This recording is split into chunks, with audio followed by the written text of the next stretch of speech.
چا کې چې درد و د اسلام پیغمبر صحابه ته وی چې صحابه هغه سړی درته وخیم چې ټول عمر خدای سره او ما سره دشمنی کړي او په 5 منټو کې جنت ته لاړ شي. صحابه اریان شو چې یا رسول الله دا به څنګه سړی جنگ شروع ده یو کافر را منډه کړه د کافرانو د صف نه او د مسلمانانو په صف کې کلمه وویله لا اله الا الله محمد رسول الله وی او د مسلمانانو د طرفه په ورغه خو چې ورغه په 15 منټه کې په تور ولګېدو سره قلم شو.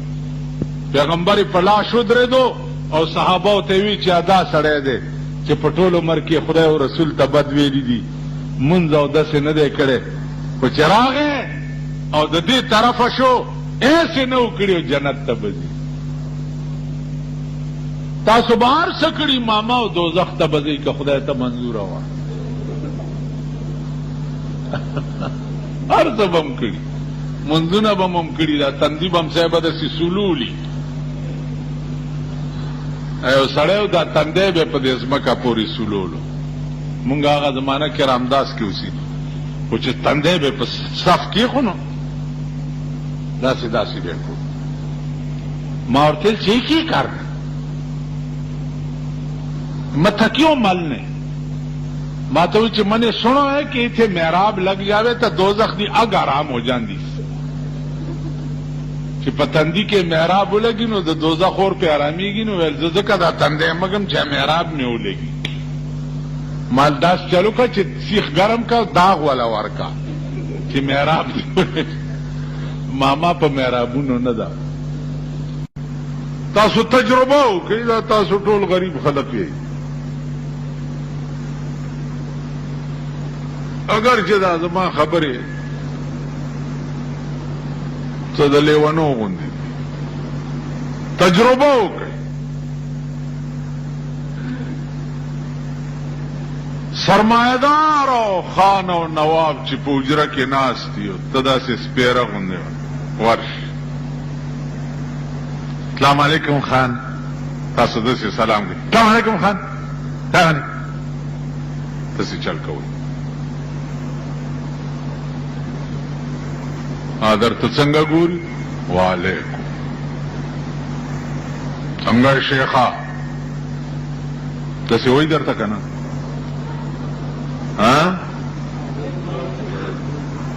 خوله کې م ګونګړي دي ته داسې کوې السلام علیکم خان وعلیکم څنګه شیخه ښه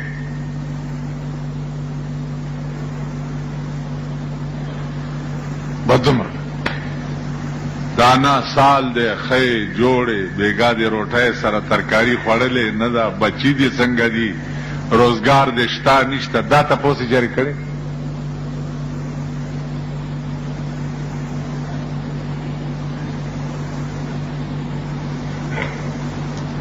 په دغه وخت کې د خپل عزت تماشا وکا چې ته ورشې او د سره بل خان او نواب ناست دي او ته مونږ غوندې سپیره او غریبې السلام علیکم خان علیکم بیا هغه خان سره په خبرو شو الله اکبر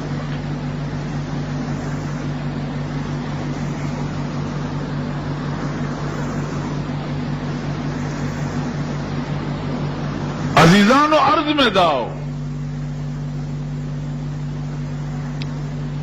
چې په دنیا د خدای کې با اهلی دنیا چې دي دا خپل نکي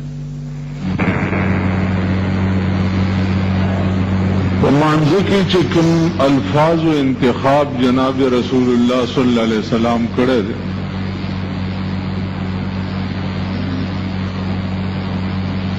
هغه بیان ستاسو په مخ کې را روان دی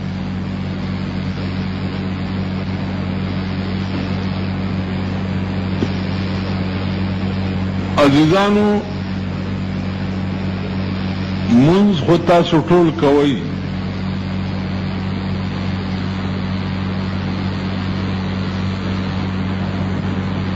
په منځ کې د کومو الفاظو چې زه ستاسو په مخ کې تشریح کوم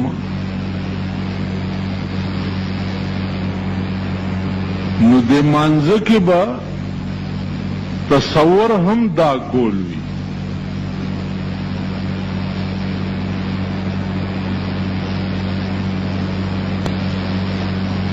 مثلا ایاک نعبدو تو ہے نو تصور بدم داوی چې خدایا زدا عبادت امتا تکو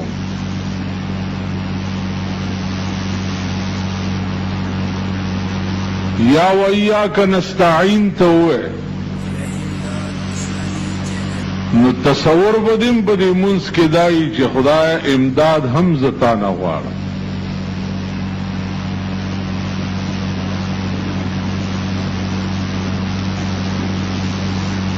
اوس افسوس په هغه خلقو دی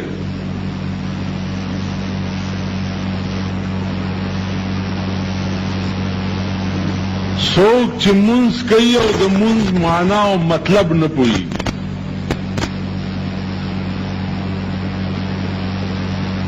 یو گردان یاد کړی دی او منځ کې هغه گردان وي او په دې پوهیږي نه چې ما خدای ته څه وویل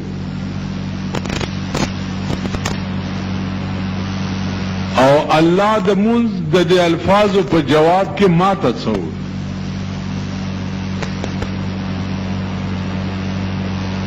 د مانځه کې چې کوم الفاظ دي نو دا خو ته هم الله ته څه وایې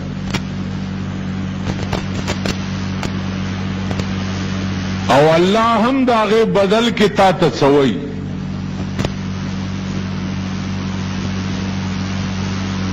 نو چې ته په ټول ورځ کې 15 ځله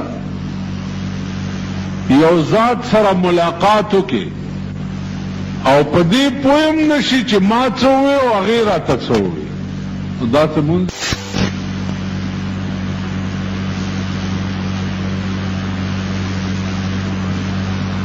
تاسو ټول دې ته سوچ وکړئ چې اوس دا مونځ دی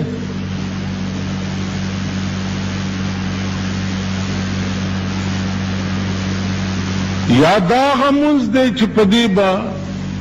مونږ ته په قیامت کې نجات کیږي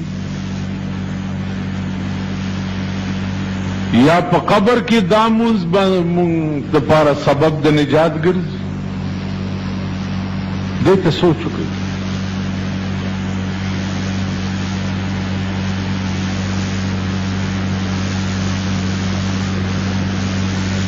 عزیزانو دا په ټولو عباداتو کې یو اهم عبادت دی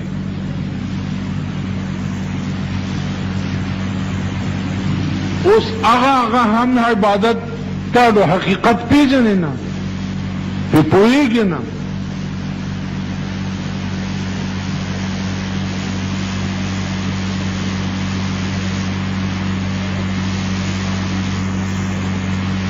دیدا سی مثال دے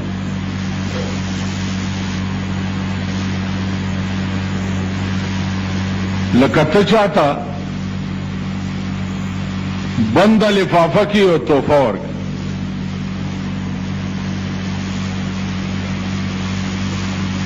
لفافه دی بند راواغستاو او دی نلی دی چی دی کت سدی او چاہتے ورکی چی جی دا زما طرف نا توفہ والا اگا در توی دا سشے دی تو ورطے واللہ کا پوئی ما پی خوالا بھابوی سنگا بھی پوئی نہیں چتا جو شیر اوڑے دے ہوتی پی جنی نا پوئی پی نہیں لفافہ کے بند شیر دے ہو توفے نامہ دی پی کی الٹا باغا سڑے ہوئی جزا خوارشی چلتا بندی پکی نہیں روڑے زدا سی توفے نا قبلم چتی پخپلم نا پی جنے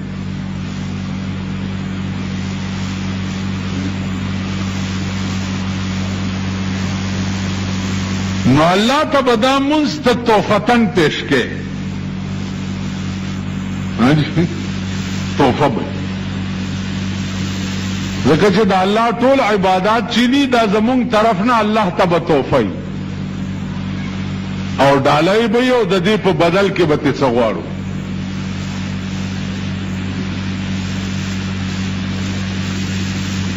نو په کوټه روپۍ باندې یا په دیسی لوډ باندې دکاندار سودا ورکوي.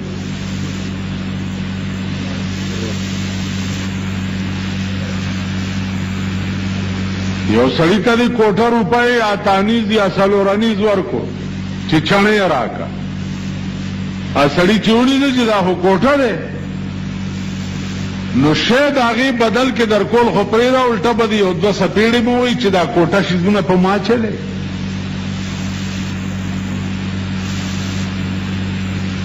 اوس کم قوم چې د یو شي ماهیت نه پوهېږي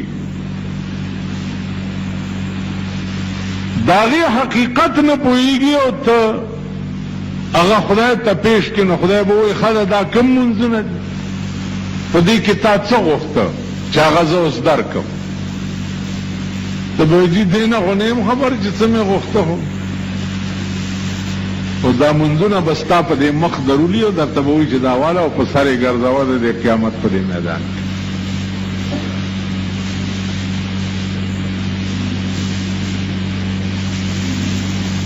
دې وجې نه کم کار چې کوئ د هغې په ماهیت او په حقیقت به ځان پوهوئ او بیا به دې په منځ کې هغه تصور هم وي چې ته ایاک نعبدو ووایې نو دا به دې تصور وي چې خدایه زه تا نه سوا بل چاته عبادت نه کوم. ایاک نستعین وای نو دا به د ایمان می او دا به د تصور می چې یا الله زه امداد هم بغیر تا نه بل چا نه غواړم.